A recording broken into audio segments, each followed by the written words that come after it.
FA কাপের ফাইনালে Manchester সিটিকে ভয় পাচ্ছে না ম্যানচেস্টার ইউনাইটেড, বলেছেন দলটির ডিফেন্ডার দিয়াগো দালোত।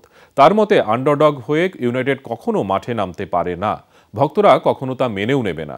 আর তাই তো এফএ কাপ জিতে ইউরোপা লিগে খেলার স্বপ্ন দেখালেন দালোত। চলতি মৌসুমে দাপটের সাথেই খেলেছে ম্যান সিটি। প্রথম দল হিসেবে ইংলিশ প্রিমিয়ার লিগে টানা চতুর্থ শিরোপা জয়ের অভাবনীয় কীর্তি করেছে দলটি। অন্যদিকে নিষ্প্রাণ ম্যানচেস্টার ইউনাইটেড লিগ টেবিলে অষ্টম স্থানে থেকে শেষ করেছে ম্যান ইউ, যা দলটির সবচেয়ে বাজে পারফরম্যান্স। ইংলিশ ফুটবলে গার্দিওলার ছোঁয়ায় সিটি যে আধিপত্য বিস্তার করেছে, যেভাবে দাপট দেখিয়ে যাচ্ছে, তাতে যে কোনো প্রতিপক্ষের জন্যই তারা ভয়ঙ্কর।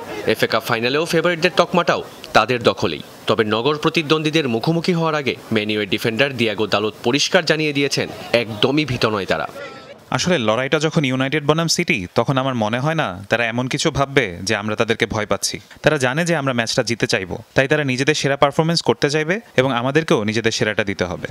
একসময় শিরোপার অন্যতম দাবিদার ছিল ম্যান ইউ, তবে বর্তমানে তাদের পারফরমেন্সের বিবেচনায় নামের পাশে জায়গা পেয়েছে আন্ডারডগ তকমা। তাই তো শিরোপার লড়াইয়ে নিজেদের সঙ্গে জুড়ে যাওয়া আন্ডারডগ তকমাটা পাল্টে দেওয়ার প্রত্যয় নিয়েই মাঠে নামবেন দিয়াগো দালোত। ব্যক্তিগতভাবে বিষয়টা আমাকে আরও বেশি শক্তি যোগাচ্ছে।